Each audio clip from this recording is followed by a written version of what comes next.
అధ్యాయము 11వ వాక్యం చదువుకుందాం.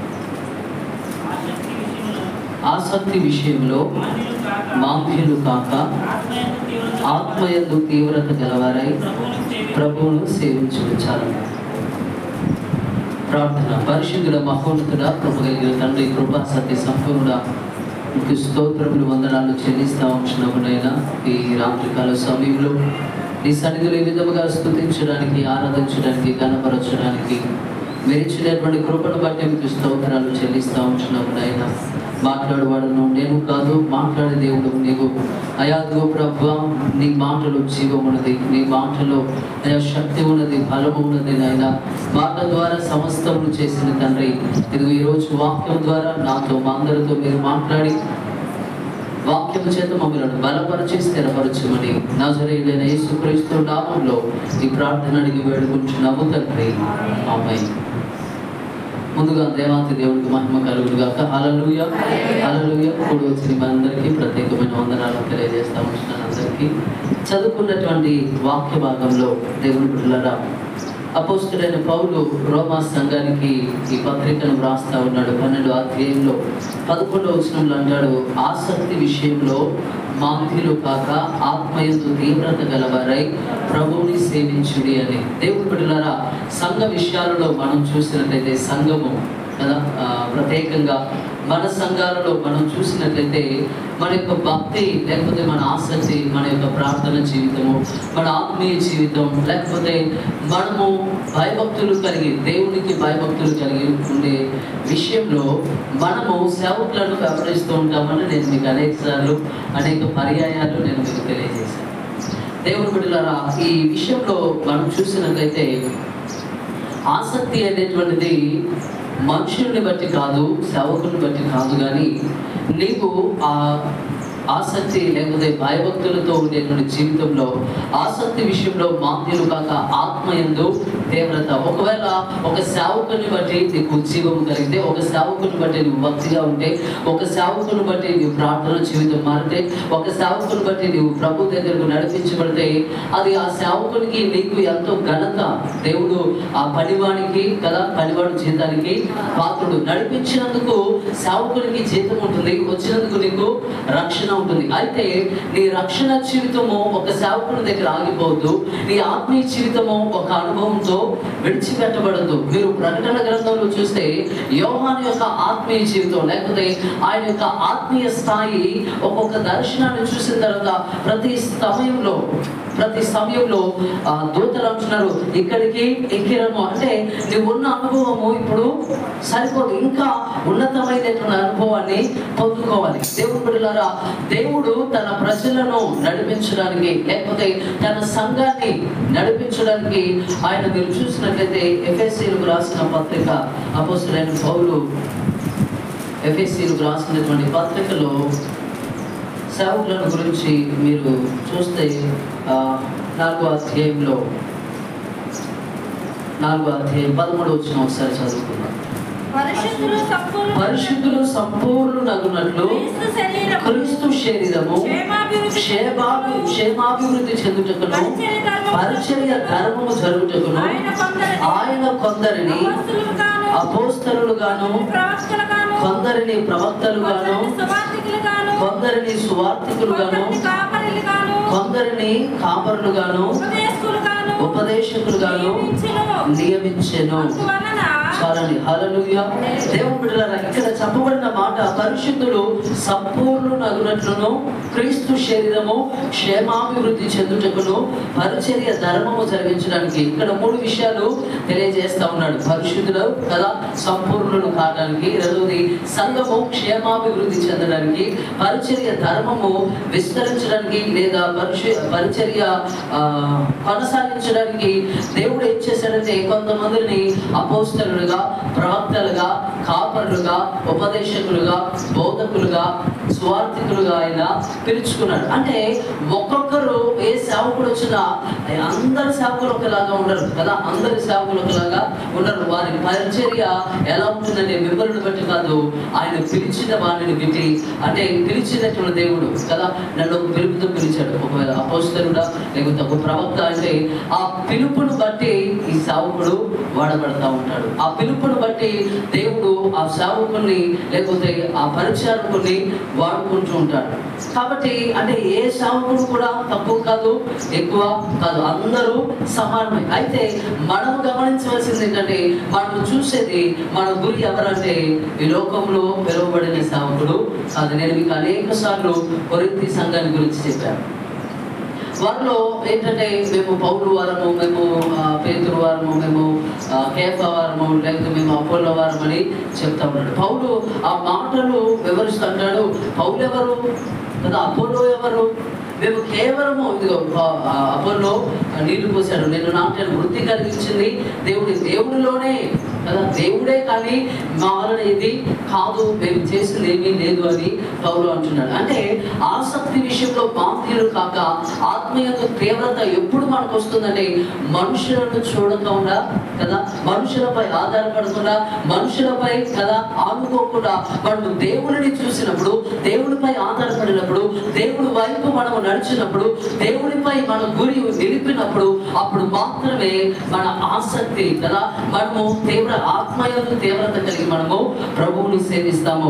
దేవుని బిడ్డలారా, బబులోను దేశానికి ఇశ్రాయేలు యవనస్తులను బబులోను రాజు నెబుకద్నెజర్ అనే రాజు ఏం చేశాడంటే, రాజ్యము విస్తరించింది, ప్రపంచం అంతా ఆయన స్వాధీనంలోకి వచ్చింది. అంత పెద్ద రాజ్యాన్ని విస్తరించినటువంటి సామ్రాజ్యాన్ని పరిపాలించాలంటే తన దగ్గర ఉన్నటువంటి జ్ఞానవంతులు సరిపోవడం లేదు, తన దగ్గర ఉన్నటువంటి జ్ఞానం కలిగినటువంటి యవనస్తులు సరిపోవడం లేదు. కాబట్టి ఆ బబులోను రాజు ఏం చేశాడంటే, యూదా దేశం మీదకి దండెత్తి వచ్చి యూదా ప్రజలను చెరపట్టుకొని అందులో ఉన్నటువంటి యవనస్తులను తన రాజ్యానికి తీసుకుని వెళ్ళి ఆ యవనస్తులకు ఒక పాఠశాల లేకపోతే ఒక ప్రాంతాన్ని ఏర్పాటు చేసి అక్కడ వారికి విద్యను నేర్పించడం, కల్దీల విద్యను నేర్పించడం, కల్దీల భాషను నేర్పించడం, అక్కడ ఉన్నటువంటి వారి యొక్క వ్యవహార శైలిని అంతటిని, ఆచార సంప్రదాయాలన్నింటినీ నేర్పించడం, వారి జ్ఞానాన్ని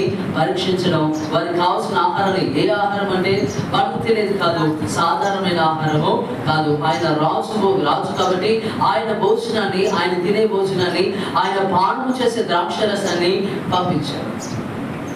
యూదా దేశం నుండి అనేక మంది యవనస్తులు వచ్చారు, వేల కొలదిగా యవనస్తులు వచ్చారు.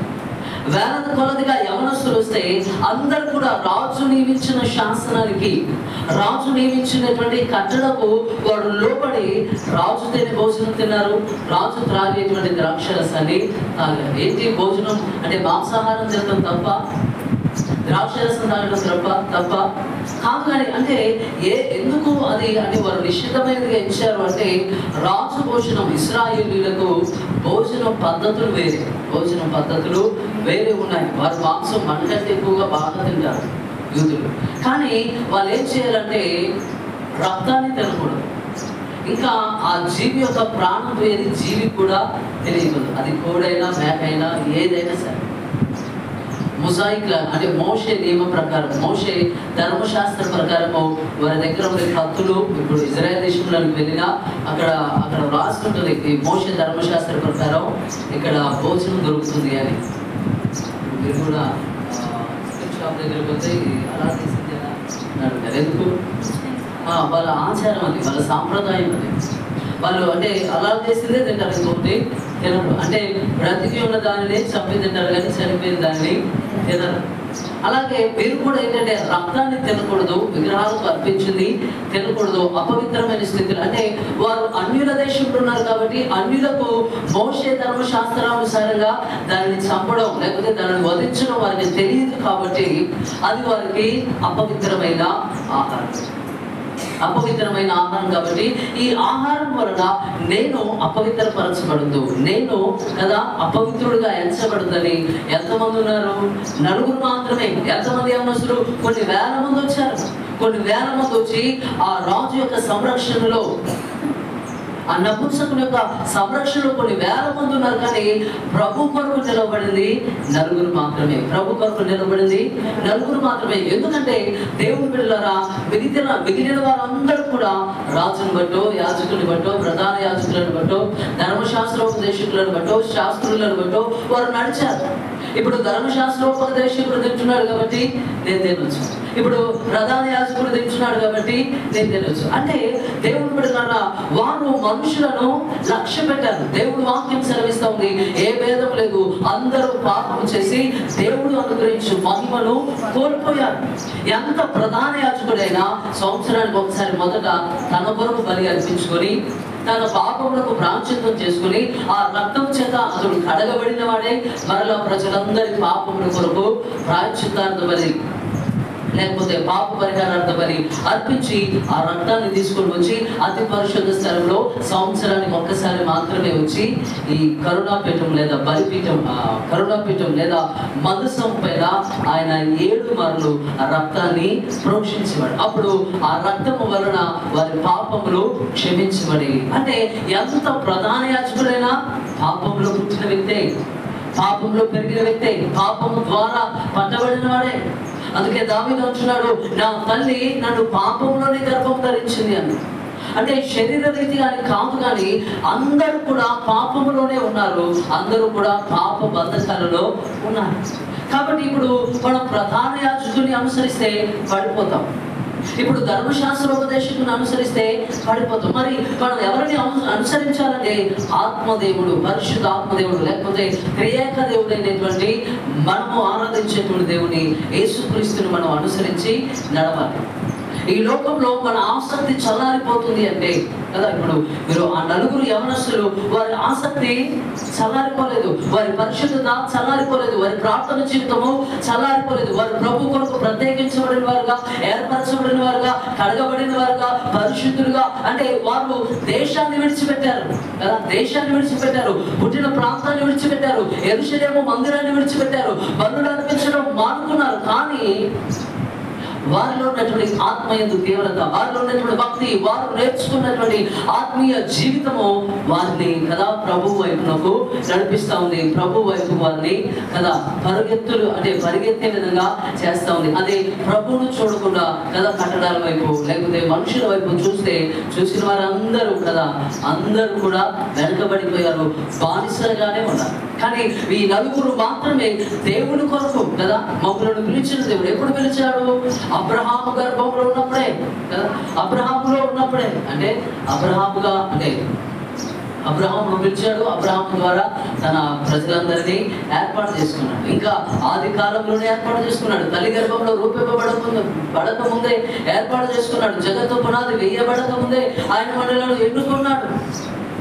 అంటే ఈ ప్రజలు, ఈ యవనస్తులు మనుషుల వైపు చూడట్లేదు, కానీ పిలిచినటువంటి దేవుడు నమ్మదగిన వాడని, పిలిచినటువంటి దేవుడు గొప్పవాడని, పిలిచినటువంటి దేవుడు సామర్థ్యము కలిగిన దేవుడు అని నమ్మి ఆయన వైపు చూస్తూ ఉన్నారు. ఈరోజు నీ నమ్మకము, ఈరోజు నీ యొక్క విశ్వాసము, ఈరోజు నీ భక్తి కదా, నీ ఆసక్తి ఎవరిని బట్టి, దేనిని బట్టి నువ్వు కదా నీ ఆసక్తి ఉన్నావు, నువ్వు భక్తిగా ఉన్నావు, నీ ఆత్మీయ స్థితి ఎలా ఉంది, ఎవరిపై ఆధారపడి నీ ఆత్మీయ జీవితం ఉన్నదో తెలుసుకోవాలి. దేవుని బిడ్డలారా, పౌలు అంటాడు, వేయబడిన పునాది తప్ప వేరొక పునాది లేదు. ఎవ్వరు వచ్చినా అదే పునాది మీద కడతారు. ఒక దినం వస్తుంది, అగ్ని ఆ పనిని కాల్చివేస్తుంది, అగ్ని చేత ఆ పని పరీక్షించబడుతుంది. కర్ర చేత కట్టినా, కాలు చేత కట్టినా, కొయ్యకాలు చేత కట్టినా, బంగారమైన, వెండైనా, రాళ్ళైనా, ఇటుకలైనా ఏదైనా సరే ఆ పని అగ్ని చేత పరీక్షించబడినప్పుడు ఏ పని అయితే నిలబడుతుందో ఆ పని చేసిన వానికి జీతము దొరుకుతా ఉంది. దేవుడు బిడ్డలారా, ఆ పని చేసిన వానికి ఎలా జీతం దొరుకుతుందో ఆ నీ భక్తిని కూడా పరీక్షించే రోజులు వస్తాయి, ఆల్రెడీ వస్తున్నాయి. హల్లెలూయా. అంటే దేవుడు బిడ్డలారా, నీ ఆత్మయందు నీ అంటే ఆసక్తి విషయంలో నువ్వు మాంద్యులుగా ఉండొద్దు కదా, బద్ధకస్తులుగా ఉండొద్దు, నిద్రపోతులుగా ఉండొద్దు కదా, యోనవలే కదా. అందరూ అన్యజనులు సహితం కదా మాట్లాడలేని దేవునికి వారు ప్రార్థన చేస్తున్నారు, ఆరాధన చేస్తున్నారు. గొంతులు చిరిగిపోయే విధంగా, గొంతులు పగిలిపోయే విధంగా పిలుస్తూ ఉన్నారు వాళ్ళ దేవుని. కానీ జీవము కలిగిన దేవుని పేరట, జీవము కలిగిన దేవుని చేత పిలువబడిన వాడు, జీవము కలిగిన దేవుని ఎరిగినటువంటి వాడేమో హాయిగా నిద్రపోతా ఉన్నాడు. అలా అంటున్నారు, ఓయి నిద్రపోతా, నీకేమొచ్చింది? ఇంత శ్రమలో ఉన్నామే, ఇంత కష్టంలో ఉన్నామే, లేచి ప్రార్థన చేయండి దేవునికి అని చెప్తా ఉన్నాం. దేవుని బిడ్డలారా, మనము కూడా ఆసక్తి విషయంలో ఆత్మలో తీవ్రత ఉండాలి. ఒకవేళ భావోద్వేగాన్ని బట్టి కదా, కొన్నిసార్లు వాక్యం వినేటప్పుడు భావోద్వేగాన్ని బట్టి తెల్లవారుజామున లేసి ప్రార్థన చేస్తాం, లేకపోతే భావోద్వేగాన్ని బట్టి కదా కొన్నిసార్లు తీర్మానం చేసుకొని పడిపోతూ ఉంటాం.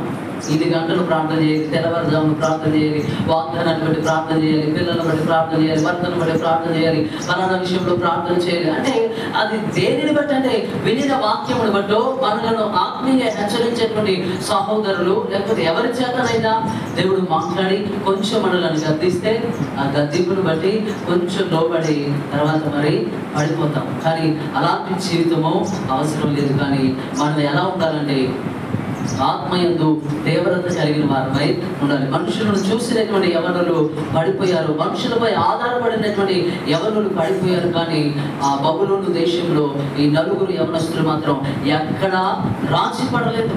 ఒకనొక సమయంలో కదా నెబుకద్నెజరు రాజు 60 మూరల ఎత్తు కలిగినటువంటి ప్రతిమను, బంగారు ప్రతిమను చేసి, అది విలువైనటువంటి బంగారం కదా. ఇప్పుడు ఎంత ఉంది? 67,000 68,000 వరకు వచ్చేసి 67 అడుగుల బంగారపు ప్రతిమ ఎంతో విలువైనది. అంటే ఆ విలువైనటువంటి బంగారు ప్రతిమ ఎదుట మోకరించమని కదా, మోకరించమని, సాగిలపడమని, నమస్కరించమని చెప్తా ఉంటే దేవుడు పిల్లరా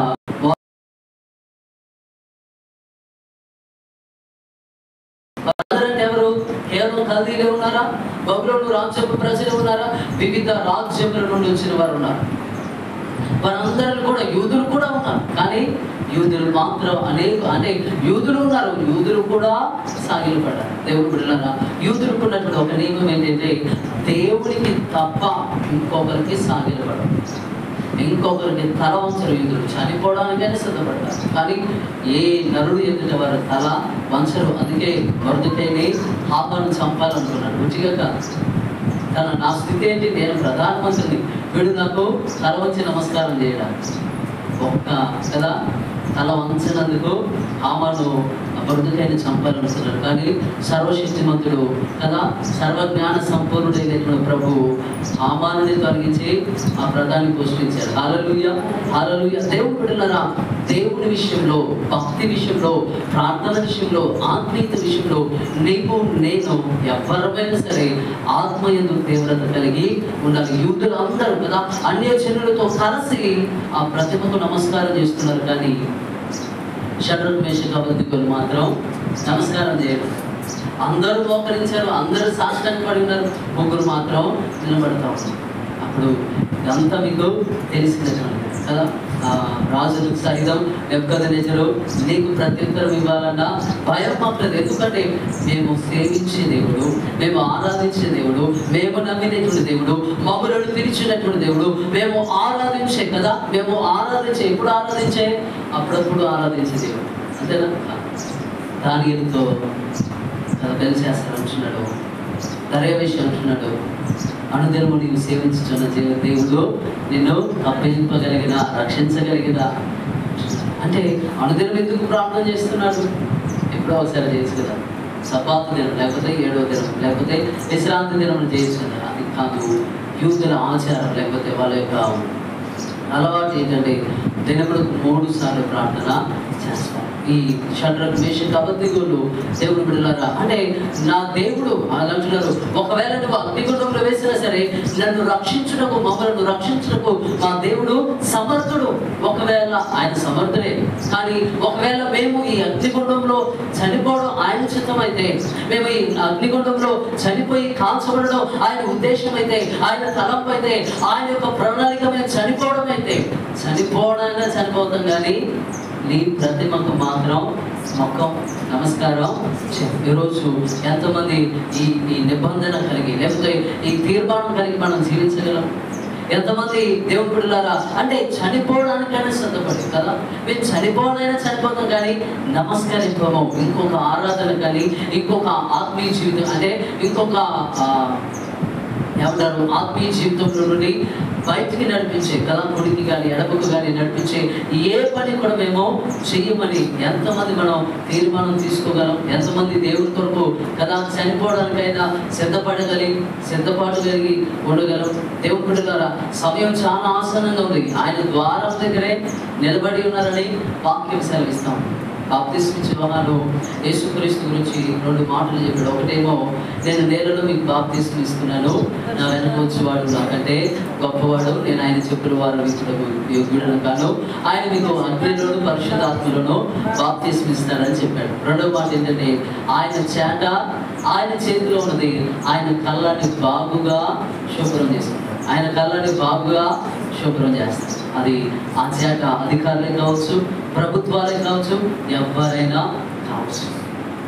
కాబట్టి ఇప్పుడున్నటువంటి పరిస్థితుల్లో, ఇప్పుడున్నటువంటి దేవుని బిడ్డలారా, ఇప్పుడున్నటువంటి ఈ పరిస్థితుల్లో మనము రాకడ సమయంలో ఉన్నామని గ్రహించి, రాకడ సమయంలో మనము సిద్ధపాటు కలిగి ఒక నిర్ణయము, ఒక తీర్మానం, ఇప్పటి వరకు మన ప్రార్థనలు, మన యాచనలు, మన విజ్ఞాపనలు, మన ఉపవాసాలు, మన విశ్వాస జీవితం, భక్తి జీవితం ఏంటి? దేని కొరకు అంటే, నేను ఇస్తాను, నువ్వు నాకు ఇచ్చేయి కదా, నేను ప్రార్థన చేస్తాను, నాకు అది, నేను ప్రార్థన చేస్తాను, ఇది ప్రార్థన చేస్తాను, అది కదా, ఇవన్నీ నాకు వరుస లిస్ట్ అంతా పెడతాను దేవుని దగ్గర.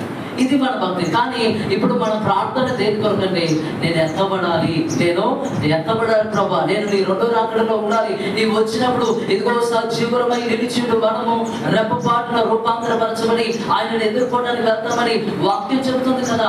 రెప్పపాటున నేను కూడా మార్చబడాలి. ఒకవేళ చనిపోతే కదా మహిమ శరీరంతో నేను లేపబడాలి. మనకు అవకాశం కదా, నేను మీకు అనేకసార్లు జ్ఞాపకం చేశాను.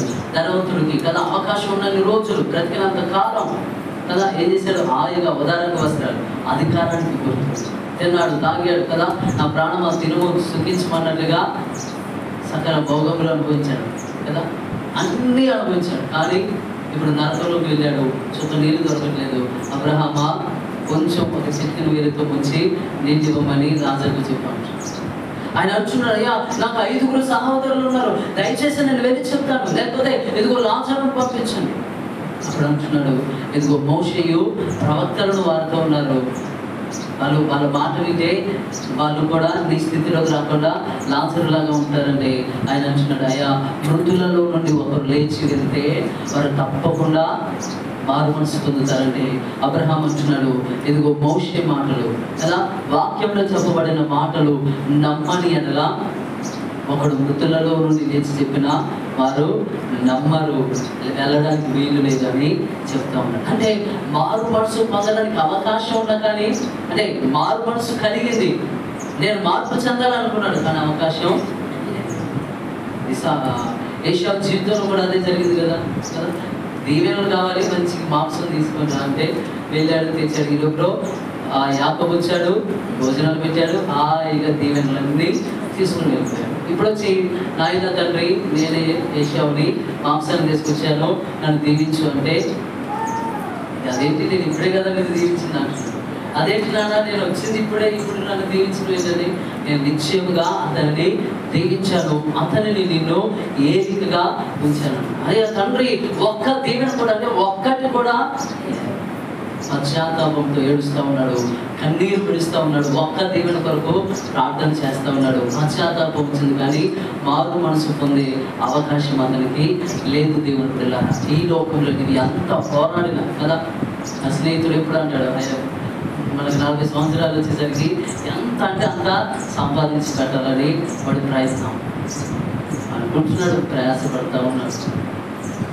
ఈ మధ్యలో పరిస్థితులు బాగోక హార్ట్ అటాక్ వచ్చింది. దేవుడి మంచిగానే సజీవుల లెక్కలోనే లెక్కించాడు. ప్రయాసం దేని కొరకండి? నా పిల్లల చదువుకు, నా పిల్లల పెరిగి, నా పిల్లలకు సంపాదించాలి ప్రయాసం. ఎన్నో శ్రమలు, ఎన్నో కష్టాలు, ఎన్నో దుఃఖాలు, ఎంతో వేదన కదా. బంధువులందరూ వీళ్ళందరూ తప్పు చేయలేదు, మంచివాడే, కానీ డబ్బును బట్టి, ధనాపేక్షను బట్టి శ్రమలు ఎదురవుతూ ఉన్నాయి. దేవుని పిల్లరా, బతికేది 40 సంవత్సరాలని మనం అనుకుంటున్నాం కదా. మనం అనుకుంటున్నాం 40 సంవత్సరాలు. మన మామూలులో 90 చనిపోయాడు, 12-13 సంవత్సరాలు చేయాలి కలగనట అన్న. ఆల్రెడీ వాళ్ళ అమ్మకి చెప్పాడు, నాకు ఈ పప్పు వద్దంటే ఆల్రెడీ ఆమె ఎగ్ కర్రీ చేసింది, కొడుకు తింటాడు. చేతులు కడుక్కొని వస్తాను పోయిండు, స్తంభానికి ఏలాడు, స్తంభం మీద పడి చనిపోయాడు. వండింది తినడానికి లేదు. దేవుని బిడ్డలారా, ఆత్మయందు తీవ్రత కలిగి సమయం లేదు, అవకాశం లేదు. ఎప్పుడు ఏం జరుగుతుందో, ఏ సమయంలో ఎలా మన జీవితం ముగించబడుతుందో తెలియదు. కాబట్టి హిజ్కియాతో దేవుడు అంటున్నట్టు, ఇదిగో నువ్వు మరణమవబోతున్నావు, ఇదిగో నువ్వు చనిపోబోతున్నావు, కాబట్టి దీపం ఉండగానే ఇల్లు చక్కబెట్టుకోవాలని వాక్యము సెలవిస్తాం. దేవుని పిల్లరా, ఈరోజు వాక్యం ఇచ్చినటువంటి నీవు నేను ఆత్మయందు తీవ్రత ఎప్పుడు వస్తుంది, ఎలా వస్తుందంటే ఆశీర్వాదాల కొరకు వైపు కాదు, దేవుని వైపు కాదు, ఇంకొక దాని కొరకు నువ్వు ప్రయాసపడగా నీ ఆశ ఏమై ఉండాలి, నీ లక్ష్యం ఏమై ఉండాలంటే నువ్వు పరలోక రాజ్యం చేరడమే నీ లక్ష్యమై ఉండాలి. పరలోక రాజ్యం చేరడమే నీ గురై ఉండాలి. పరలోక రాజ్యంలో నేను నివసించాలి ప్రభువా, ఇదిగో దాని కొరకు నన్ను మార్చు, దాని కొరకు నన్ను రూపొందించు, దాని కొరకు నన్ను కట్టు, ఇదిగో దాని కొరకు నా ప్రార్థన జీవితాన్ని కట్టు, నా ఆత్మీయ జీవితాన్ని కట్టు. పరలోకం కొరకు నిజంగా మనం ఎదురు చూస్తే నిద్ర రాదు కూడా. ఎందుకంటే పరలోక రాజ్యాన్ని స్వాతంత్రించుకోవడానికి మనలో పరిశుద్ధ ఆత్మదేవుడు ఎప్పుడు కూడా ఆయన ఆశను, ఉజ్జీవాన్ని రేకెత్తిస్తూ ఉంటాడు. ప్రార్థన చేయి సిద్ధపడు కదా. ఎప్పటికప్పుడు కడగబడాలి, ఎప్పటికప్పుడు నూతనపరచబడాలి, ఎప్పటికప్పుడు నూతనమైన బలాన్ని పొందుకుంటూ ప్రభు కొరకు ఎదురు చూడాలని పరిశుద్ధ ఆత్మదేవుడు మనకు బోధిస్తూ ఉంటాడు. ఆ 3 యవనస్తులు అగ్నిగుండంలో వేయడానికి వెళ్ళారు, వేసిన వాళ్ళు చనిపోయారు, కానీ వీళ్ళు మాత్రం చనిపోయారు. ఎలా ఉన్నారు? వాళ్ళు సజీవులుగా ఉన్నారు. మీరు పాడుతూ ఉంటారు కదా, ఏం పాడారు? అగ్నివాసనందకుండ అబెద్నెగోలను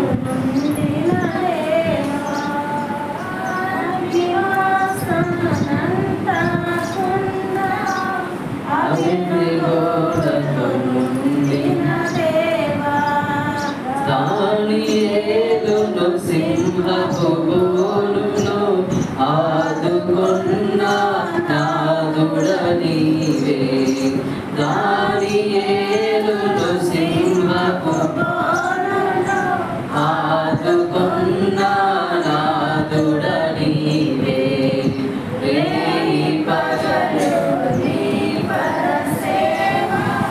యేసు ప్రభువా చేయుట మేలు. హల్లెలూయా, హల్లెలూయా. దేవుని బిడ్డలారా కదా, అగ్నివాసనను అంటకుండా షడ్రక్, మేషక్, అబేద్నెగోలను తప్పించినటువంటి దేవుడు ఎందుకు తప్పించాడు కదా? ఎందుకు తప్పించాడు అంటే వారు ఆత్మయందు తీవ్రత కలిగి ప్రభు కొరకు చనిపోవడానికి సిద్ధపడి, ప్రభు కొరకు ప్రాణాన్ని విడిచిపెట్టడానికి సిద్ధపడ్డారు. ప్రభు కొరకు అంటే మేము చనిపోయినా పర్వాలేదు, కానీ ఆయన నామానికి అవమానాన్ని తీసుకున్నారు. మేము చనిపోయి మా జీవితాలు ఈ క్షణంలో ముగించినా సరే కదా. తల్లిదండ్రుల గురించి ఆలోచించలేదు, ఒకవేళ పెళ్ళైన పిల్లల గురించో, భార్య గురించో, ఇంకా దేని గురించి ఆలోచించలేదు. ప్రభు కొరకే జీవించాలి, ప్రభు కొరకే బ్రతకాలి. ఈ క్షణమున ఆయన కొరకు ప్రాణాలు ఇవ్వడానికి సిద్ధంగా ఉన్నామని వారు వెళ్ళారు. ప్రభు కొరకు వారు జీవించాలని ఆశపడ్డారు. కాబట్టి ప్రభు వారి ప్రాణములను రక్షించాడు. తన దూతను పంపించి వారిని రక్షించినట్లుగా దేవుని వాక్యము సెలవిస్తూ ఉంది. మీరు పరిశుద్ధ గ్రంథంలో ఆయన కొరకు, ఆయనపై ఆధారపడి కదా, ఆయన కొరకు జీవించాలని, ఆయన కొరకు చనిపోవాలని ఆశ కలిగిన వారు ఎవ్వరు కూడా అంత సాధారణంగా చనిపోలేదు. ఎన్నో శ్రమలు, ఎన్నో కష్టాలు, ఎంతో వేదనకరమైన మరణాన్ని వారు అనుభవించారు. కానీ దేవుడు వారి కొరకైతే నిత్య జీవాన్ని వారికి ఉంచాడు. నిత్య జీవాన్ని వారు పొందుకోవడానికి దేవుడు వారిని సిద్ధపరచుకున్నాడు. దేవుడు బిడ్డలారా, ఈరోజు వాక్యం ఇచ్చినటువంటి నీవు కదా, మన ఆత్మీయ స్థితి కదా, ఆసక్తి విషయంలో బాధ్యులుగా ఉంటున్నామంటే, వెనకబడుతున్నామంటే కదా, ఇంకా వెనకబడి పనులు కదా, జీవిత కాలం. నేను మా జయస్థితి ఎప్పుడు చెప్తాను, బతుకున్నంత కాలం తింటూనే బతకాలి. మన మనసం మీద ఉన్నా కదా, వాడు కొడుకులు ఊరుకుంటారా? పెన్షన్ కోసమైనా కొన్ని గజ్జీలను వస్తాయి. హల్లెలూయా. అంటే బతికినంత కాలం తిండే ఉంటుంది, దేవుని పని చేయాలి, ప్రార్థన చేయాలి, భక్తిగా ఉండాలి, చెప్పిన పనులు చేయాలని చెప్తా ఉంటాను. అంటే బ్రతికినంత కాలం పనులు ఉంటాయి, బ్రతికినంత కాలం తిండి ఉంటుంది, బ్రతికినంత కాలం వస్త్రాలు ఉంటాయి. అందుకే ప్రభు అంటాడు, ఏమి తిందుమో ఏమి ధరించుకుందుమో కదా, ఏమి త్రాగుదమో కాదు, కానీ మొదట నా నీతిని నా రాజ్యమును వెతకండి అని వాక్యం సెలవిస్తాము. ఆత్మయందు తీవ్రత లేకపోతే మనం ప్రభుని ఎదుర్కోలేము, ప్రభును కదా మనం చూడలేము, ఆ ప్రభు రాజ్యంలో ప్రవేశించలేము. దేవుని బిడ్డలారా, దేవుని వాక్యంలో రాయబడినట్లుగా ఆయన పరలోక రాజ్యం గురించి ఒక ఉపమానాన్ని చెప్తా ఉన్నాడు. 10 మంది కన్యకులు ఉన్నారు, అందరూ ఆసక్తి కలిగిన వారే, కానీ కదా అందరూ కదా ఆత్మీయందు 5గురికి తీవ్రత ఉంది, 5గురికి ఎదుర్కోవాలని వెళ్ళారు. దివిటీలను పట్టుకొని వెళ్ళారు, దివిటీలలో కూడా నూనె ఉంది, అందరూ సిద్ధపడి వెళ్ళారు. అందరూ కూడా పరిశుద్ధత కలిగే కన్యకలని చెప్పబడింది కదా, కన్యకలని చెప్పబడింది. అందరూ తమ పరిశుద్ధతను కాపాడుకున్న వాళ్ళే, కానీ ఆయన వచ్చేంత వరకు వారి రక్షణ నిలిచిలేదు. ఆయన వచ్చేంత వరకు వారి దగ్గర నూనె లేదు. కాబట్టి వీళ్ళు విడవబడ్డారు, వీళ్ళేమో ఎంతపడ్డారు, లేకపోతే ఆ విధులో పాలు పొందుకున్నారు. మన యొక్క ఆశ, మన యొక్క తీవ్రత, మన ఆసక్తి ఎప్పటి వరకు అంటే ఏదో వరాలు పొందుకునేంత వరకు కాదు, లేకపోతే పరిశుద్ధాత్మను పొందుకునేంత వరకు కాదు, మన అవసరాలు తీర్చబడేంత వరకు కాదు, లేకపోతే మన అక్కర్లు తీర్చబడేంత వరకు కాదు, కానీ ఆత్మీయ విషయంలో మన యొక్క తీవ్రత ఎలా ఉండాలంటే, దేవుని పిల్లరా, మనుషులను బట్టి కాక ఆత్మలో తీవ్రత కలిగి కదా, మనముగా కదా, భావోద్వేగాన్ని బట్టి కాదు. మీరు ఎప్పుడైనా ప్రార్థన గురించి ఎప్పుడైనా ఆలోచన చేసినప్పుడు మామూలుగా చేసిన ప్రార్థన వేరే ఉంటుంది, భర్తకు వచ్చినప్పుడు చేసిన ప్రార్థన వేరే ఉంటుంది. అప్పుడు రోజు 10 నిమిషాలు చేస్తే గొడవైన రోజు, లేకపోతే 1 రోజులు 3 రోజులు, లేక మనతో మాట్లాడిన 2 రోజులు ఎక్కువ ప్రార్థన, ఎక్కువ దుఃఖం, ఎక్కువ పశ్చాత్తాపం, ఎక్కువ దేవుడు అందరూ కాదు, అనుభవించిన తెలుస్తుంది. హల్లెలూయా, హల్లెలూయా. అంటే అదేంటి అంటే అది భక్తి కాదు, అసలు బాధ, తీవ్రత కదా, బాధను బట్టి, కోపాన్ని బట్టి, ద్వేషాన్ని బట్టి, ఎక్కడైనా సమాధానం పరచను, లేకపోతే ఎక్కడైనా మార్చను, ఎక్కడైనా మమ్మల్ని సరిచేయను, ఏదో ఒక రీతిలో దేవుని సన్నిధిలో ప్రార్థన చేస్తాం. అది భావోద్వేగంతో చేసే. ఇప్పుడు భార్య భర్తలు మంచిగా చక్కగా ఉన్నారనుకోండి కదా, ఇద్దరు మంచిగా ఒకరినొకరు అర్థం చేసుకుని ప్రేమగా ఉంటే ఇక అప్పుడు ప్రభు గుర్తుకు రాడు కదా, అప్పుడు ప్రభు గుర్తుకు రాడు. అంటే మగుడు భర్త కొడితే మనకు బాధ కదా, అత్త తిడితే బాధ, ఇంకెవరైనా ఏదంటే అప్పుడు మనకు ప్రభు గుర్తు వస్తుంది. హల్లెలూయా. కానీ అలాంటి భక్తి, అలాంటి ప్రార్థన జీవితం కాదు. కానీ దేవుని పిల్లల ఆత్మీయంతో తీవ్రత, షడ్రక్ మేషక్ అబేద్నెగోల గురించి మనం అనేక సార్లు చూస్తున్నాం. కానీ వారు నడిచినటువంటి మార్గము, వారు తీసుకున్నటువంటి తీర్మానము, వారు నిలబడినటువంటి దేవుని కొరకు నిలబడినటువంటి ఆ జీవితం జీవించాలని అది అంత సాధారణమైనది కాదు. అది ప్రతి క్షణము సవాలుతో కూడుకున్నటువంటి, ప్రతి క్షణము కదా పోరాటంతో కూడుకున్నటువంటి, ప్రతి సమయము కూడా ఎంతో శోధనలతో కూడుకున్నటువంటిది. పరిశుద్ధ గ్రంథంలో రాయబడిన పరిశుద్ధుని జీవితాలు ఏది కూడా ఉచిగా ఎవరిని ప్రభు పరిశుద్ధులని ముద్ర వేయలేదు. ప్రతి ఒక్కరూ ప్రతి స్థితిలో, ప్రతి సమయంలో, ప్రతి స్థాయిలో, ప్రతి కాలంలో శ్రమ పడుతూ కదా, శోధించబడుతూ కదా, వారు ఎన్నో కష్టములు అనుభవిస్తూ తమ పరిశుద్ధతను కాపాడుకున్నారు, తమ ఆత్మీయ స్థితిని కాపాడుకున్నారు, తమ యొక్క ప్రార్థన జీవితాన్ని కాపాడుకున్నారు, తమ భక్తిని కాపాడుకున్నారు. ఆసక్తి కలిగి, ఆత్మీయ తీవ్రత కలిగి వారు ప్రభు కొరకు జీవించారు. కాబట్టి దేవుని బిడ్డలారా, మనం కూడా ఈ లోకంలో భయభక్తులు కలిగి ఉన్నామంటే అది కేవలం మనుషులను బట్టి కాదు. కానీ ఒక వాక్యం నేను గుర్తు చేసి ముగిస్తాను. హెబ్రీయులకు రాసిన పత్రిక, పరిశుద్ధ గ్రంథం నుండి అపోస్తలుడైన పౌలు హెబ్రీయులకు రాసినటువంటి పత్రిక 12వ అధ్యాయము మొదటి నుండి చదువుతాం. ఇంత గొప్ప సాక్షి సమూహము మేఘము వలె మనలను ఆవరించి ఉన్నందున మనము కూడా ప్రతి భారమును సులువుగా చిక్కులు పెట్టు పాపమును విడిచిపెట్టి విశ్వాసమునకు కర్తయు దానిని కొనసాగించువాడునైన యేసు వైపు చూచుచు మన ఎదుట ఉంచబడిన పందెములో ఓపికతో పరిగెత్తుదము. ఆయన తన ఎదుట ఉంచబడిన ఆనందము కొరకై అవమానమును నిర్లక్ష్యపెట్టి సిలువను సహించి దేవుని సింహాసనము యొక్క కుడి పార్శ్వమున ఆసీనుడై ఉన్నాడు. చాలని హల్లెలూయా, హల్లెలూయా. ఇంత గొప్ప సాక్షి సమూహం అంటే 11వ అధ్యాయంలో చెప్పబడిన విశ్వాసుల యొక్క జాబితా, లేకపోతే పరిశుద్ధుల యొక్క జాబితా. వారందరూ కూడా ఇంత గొప్ప సాక్షి అంటే వారు మనకు మాదిరిగా ఉన్నారు కదా. యోసేపుకి ఎవరైనా మాదిరిగా ఉన్నారా? దానియేలుకి ఎవరైనా మాదిరిగా ఉన్నారా? షడ్రక్ మేషక్ అబేద్నెగోలకు ఎవరైనా మాదిరిగా ఉన్నారా? వారిని బలపరిచిన వారు ఎవరైనా ఉన్నారా? వారిని బలపరిచి నన్ను ప్రార్థన చేయి, ఎదుగు నువ్వు ఉపవాసం, ఎదుగు నువ్వు కన్నీళ్ళు విడువని ఎవరైనా చెప్పిన వాళ్ళు ఎవరైనా ఉన్నారా అని ఎవ్వరు లేరు. వారికి వారుగానే ప్రభుపై ఆధారపడడం నేర్చుకున్నారు వారు కదా. ఇంత గొప్ప సాక్షి సమూహం. ఒక్కొక్క భక్తుని జీవితం మనకు ఒక సాక్ష్యం. ఒక్కొక్క భక్తుడు తన జీవితం ద్వారా ఈ రోజు వరకు కూడా మనతో మాట్లాడుతూ ఉన్నాడు. దేవుని బిడ్డలారా, వారందరూ కూడా 11వ అధ్యాయంలో చెప్పబడిన వారందరూ కూడా పాత నిబంధన పరిశుద్ధులు. వారి ఎదుట క్రీస్తు లేడు కదా. వారు గురి లేకనే కదా ప్రభుతో నడిచారు. అంటే వారికి బోధించిన వారు ఎవరు లేరు, వారిని బలపరిచిన వారు ఎవరు లేరు. ఏ మనుషులు కూడా మీరు ఇలా ఉండాలని చెప్పిన వారు ఎవరు లేరు. కానీ వారికి వారుగానే దేవునికి భయభక్తులు కలిగి జీవించారు. ఇప్పుడైతే మనకు కదా వీళ్ళందరూ మాదిరిగా ఉన్నారు. వీరందరికీ ముఖ్యంగా ప్రభు యేసుక్రీస్తు వైపు చూస్తూ మనము మన పరుగు పందెంలో కదా ఓపికతో పరిగెత్తాలి. మన గురి కదా, మన నిరీక్షణ, మన ఆశయము, మన సహాయం ఎవరంటే ప్రభు యేసుక్రీస్తు.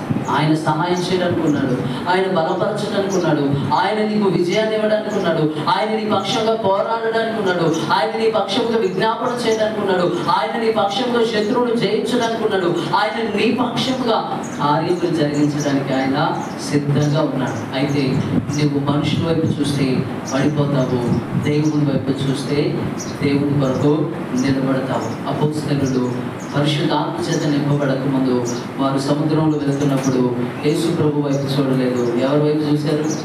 గాలి వైపు, సముద్రం వైపు, అల్లల వైపు, చీకటి వైపు కదా. శబ్దాలు విని ఇక మునిగిపోతున్నా ప్రభా, నశించిపోతున్నా ప్రభా, నీకు చింత లేదా, నీకు బాధ లేదా, తెచ్చుకుంటున్నారు కదా. మనం కూడా తెచ్చుకుంటున్నాం, టయానికి రాకపోతే అట్లా తెచ్చుకుంటున్నారు. అప్పుడు ప్రభు అంటున్నాడు, మొదట ధర్మ వల్ల నేను ఎన్నాళ్ళు నీతో ఉంటాను అని గాలి సముద్రమును గతించారు. ఆయన వైపు చూస్తే గాలి మనల్ని ఏం చేయదు, సముద్రం మనల్ని ఏం చేయదు, ఏది కూడా ఎంత మాత్రం మనకు హాని చేయదని ఆయనే వాగ్దానం చేశాడు. మనమైతే ఆయన వైపు చూస్తూ ఆత్మయందు తీవ్రత కదా. మనుషుల గురి పెట్టుకోకండి, మనుషుల వైపు అస్సలు చూడకండి.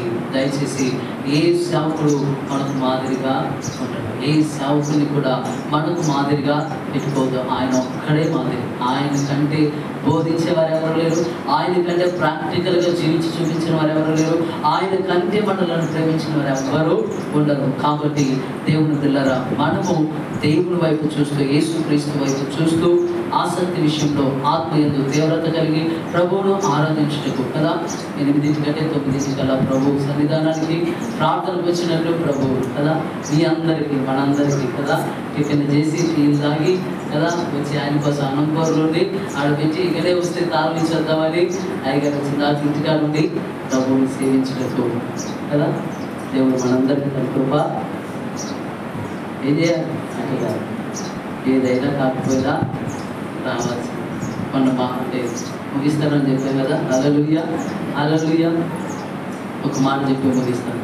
నిన్న ఆదివారం పోయిన ఆదివారం మామూలు వెళ్ళి చూసి అసలు ఒక తాళం తీసేది ఊడ్చి కూడా లేదు. అప్పటికి ఏడైంది, కనీసం టీ కూడా అనుకున్నది. లేట్ అవుతుంది కదా, 7కి ప్రార్థన, మళ్ళీ అయ్యగారు ఇక్కడికి రావట్లేదు, నేను టైంకి రావాలని 7కి లేదు. ఒక్కరు అసలు తలుపు తీసుకుని లేదు, కూర్చున్నట్టు వాళ్ళందరినీ అట్లే గోడలకు చర్చిలో కూర్చోబెడదామంటారు. అది దేవుని మందిరం కదా అని సరే కామస్తూ వచ్చి 7:30 వరకు చూసాను. మొత్తం వచ్చింది. అయ్యా మరి ఎవరికైనా ఫోన్ చేయలేదా, తీగ తగిలినాడు కదా, నేను ఎవరికి చేయను. వచ్చి వాళ్ళ శ్రద్ధ కూడా వచ్చి తగిలించి కదా దేవుని పనులు చేశారు. లేకపోతే 7:30కి స్టార్ట్ చేశారు, అనౌన్స్మెంట్ చేశారు. 9:30కే అయిపోతుంది. 7:30 నుండి 8 వరకు ప్రార్థన అంటే పాటలు, వెంటనే ఆరాధన ప్రారంభించారు. 3 పాటలు నేను వచ్చాను. పాటలు పట్టడానికి వచ్చారు, వాక్యాలు చదవడానికి వచ్చారు, 3 పాటలు జరుపుకొని వచ్చారు. మీరు అర్హులు కాదు, మీరు కూర్చోనండి. మొదటి పాట, రెండో పాట, స్వార్థ పాటలు చదివి వాక్యం నేనే చెప్పి వన్ మ్యాన్ షో నేను ఒక్కనే చేశాను. ఒకవేళ ప్రభువుకే మన మీద అసహ్యం కలిగితే, నువ్వు నాకు అవసరం లేదు, నీ ప్రార్థనతో, నీ పాటలతో, నీ భక్తులతో అని అనుకుంటే కదా. కాబట్టి దేవుని పిల్లల మనుషుల కొరకు కాక, మనుషుల వైపు చూడకుండా దేవుని వైపు చూద్దాం. దేవుని కొరకు జీవించుటకు పరిశుద్ధ ఆత్మదేవుడు తన కృపా సహాయము మనకు దయచేయుగాక. ఆమె ప్రార్థన. పరిశుద్ధుల మహోన్నతుల కృప కలిగిన తండ్రి, నీకు స్తోత్రములు వందనాలు చెల్లిస్తూ ఉంటున్నాము తండ్రి. ఆయా ఆసక్తి విషయంలో, ఆయా బద్ధకస్తులముగా, మాందిరముగా, ఆయా నిద్రపోతులముగా, లేకపోతే అయాకు ప్రభా ఇంకా సమయం ఉందిలే, ఇంకా వెళ్దాంలే, ఇంకా సిద్ధపడదాంలే, ఇంకా ప్రార్థన చేద్దాంలే, తర్వాత చేద్దాంలే, అప్పుడు చేద్దాంలే, ఇప్పుడు చేద్దాంలే అని అయాకు ప్రభా ఈ లోకపు ఆలోచనలు, తలంపులు మార్త విస్తారమైన పనులను పెట్టుకొని నువ్వు తొందరపడుచున్నావని ప్రభు చెప్తా ఉన్నాడు.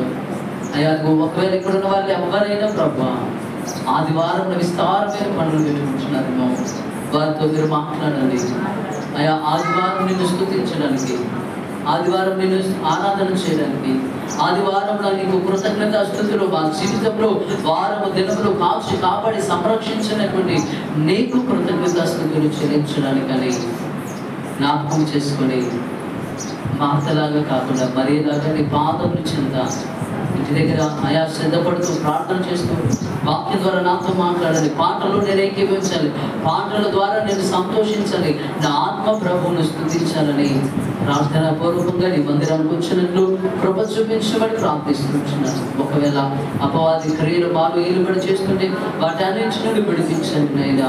మరొకసారి వాక్యం ద్వారా అయ్యా మాతో మీరు మాట్లాడేందుకు స్తోత్రాలు.